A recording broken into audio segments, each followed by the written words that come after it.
Have you noticed something happening in Vancouver's real estate market that's flying under most people's radar? Foreclosures are on the rise, and we're not talking small numbers. The number of court ordered sales in Greater Vancouver has jumped to 119 in October 2025, up from 66 just a year ago. And this is just the beginning. If you bought a home during the pandemic, brace yourself because your mortgage renewal is coming. And for many, it's going to be at rates significantly higher than what you first signed up for. Today, I'm going to break down what this means for sales, inventory, and even potential opportunities for buyers in 2026. But guys, before we get into it, I'm Ryan McMillan, your local real estate agent in here in Vancouver. I help people buy and sell homes. If you are hanging around and you're new to the channel, or you've been watching the videos and you like what you see, make sure you go down, hit the subscribe button, and share and like the videos. Also, book a call in with me. All the links in the description, QR code right there as well. So let's get into it. So, why are foreclosures rising? Well, it starts with the pandemic era buying boom. Between late 2020 and 2022, home sales in Metro Vancouver surged. People were moving for more space, working from home, and taking advantage of historically low rates. The Bank of Canada had rates at 0.25% for 2 years. Now, 5 years later, those mortgages are coming up for renewal. The average rate back then was around 1.69%. Today, it's closer to 3.79 to 4%. That's a huge jump. And for some homeowners, it's causing serious financial strain. Unemployment rising, cost of living's up, and missed mortgage payments are starting to appear more often, especially in BC, where balances are high. Well, let's talk about the numbers. Let's look at the numbers. In real terms, court ordered sales are still less than 1% of the market, but the trend is accelerating. In October of 25, there were 119 properties in Metro Vancouver going through foreclosure, up from 28 just 2 years ago. Now, foreclosures take time. From the moment a homeowner misses payments to when a property actually hits the market, it can take over a year. That means we're just starting to see the real impact of rising mortgage payments. And experts say the number of foreclosures is likely to keep climbing through 2026. Now, I will say there was a time between, just a couple of years ago, there were people on variable rates and they saw their variable rates double. Some people were paying up to towards 7%. So, that was a time when people were also getting into trouble. So I don't want to make it look like, now you're just going to keep seeing even double the amount of foreclosures.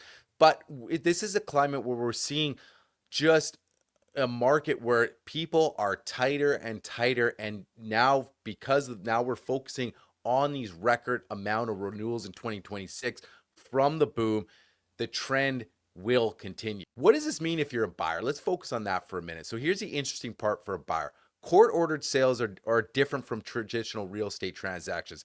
These properties are sold as is. They're through a bidding process in court. There are no legal guarantees. You're buying the property as it stands, appliances, walls, and all. Sometimes buyers can score deals well below market value. For example, there was a property in Horseshoe Bay that would normally sell for 1.4 to 1.5, and it ended up selling for around $1.50 million in a court sale. But, and this is important, there's risk involved. You don't have the same protections as typical sale.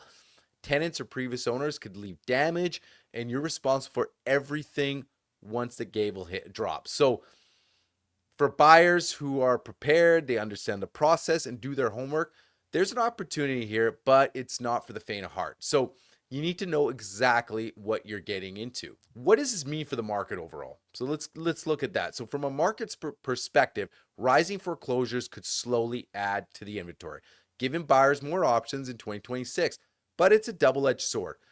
Foreclosures also indicate underlying stress in the market, which could put downward pressure on home prices in certain segments. Experts point out that missed payments are still relatively low, but they're rising. And for homeowners renewing mortgages from 2021 and 2022, the buying boom, the payment shock is just starting.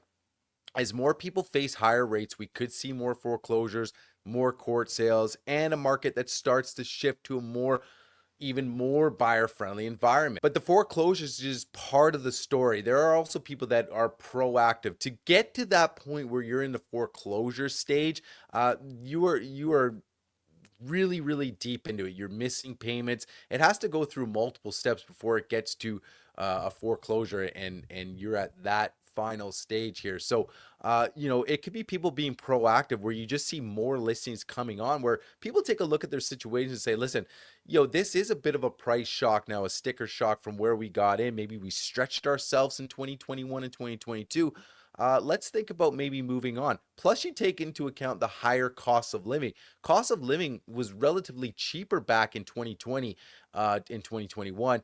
Fast forward 5 years later, the cost of living just for everyday things now costs more. And then you add on your mortgage payment. There's some people that just say, you know what, it's time to move on. Maybe we downsize. Maybe we just leave altogether. You're seeing that as well. So foreclosures is part of the story, but again, it's just showing the overall environment. So you're going to have more people just being proactive where they're saying, let's list our home.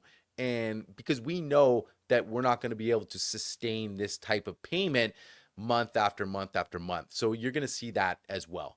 So now, what should buyers and homeowners do right now? Let's talk about both of them. If you're a buyer looking at a court ordered property, understand the risks, do your inspections, and maybe consult a real estate lawyer. These sales are fast and they're as is. If you're a homeowner facing mortgage renewals, speak to your lender before. Review your budget and don't wait until payments are overdue. There are options like term extensions, refinancing, or just restructuring your payments. And for everyone watching, pay attention to market signals. Rising foreclosures are a lagging indicator, but they give you a glimpse of where the market is headed. So, look, the final thing I'll say, if you want to stay ahead of the Vancouver real estate market in 2026, whether as a buyer, seller, or even an investor, make sure you're getting the right advice and looking at the data. I break down these trends regularly and I can help you navigate opportunities like court ordered sales safely.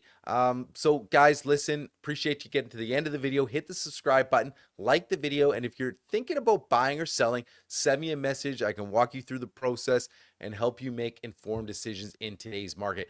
Don't wait until the next wave hits, guys. Let's be proactive. And again, guys, all my links are in the description, my social. Book a call with me in my calendar. I'd love to walk you through the process. And just, I want to hear your plans for 2026. Drop a comment. Is your mortgage coming up for renewal next year, or has it already came up and you've already signed a new term in 2025? I'd love to hear your guys' comments and just how you're getting over the sticker shock from the low high 1%, mid 1% that we were enjoying there for the last 5 years. So drop your comments, guys. Subscribe to the channel. Appreciate you guys watching till the end here, and we'll see you guys in the next video.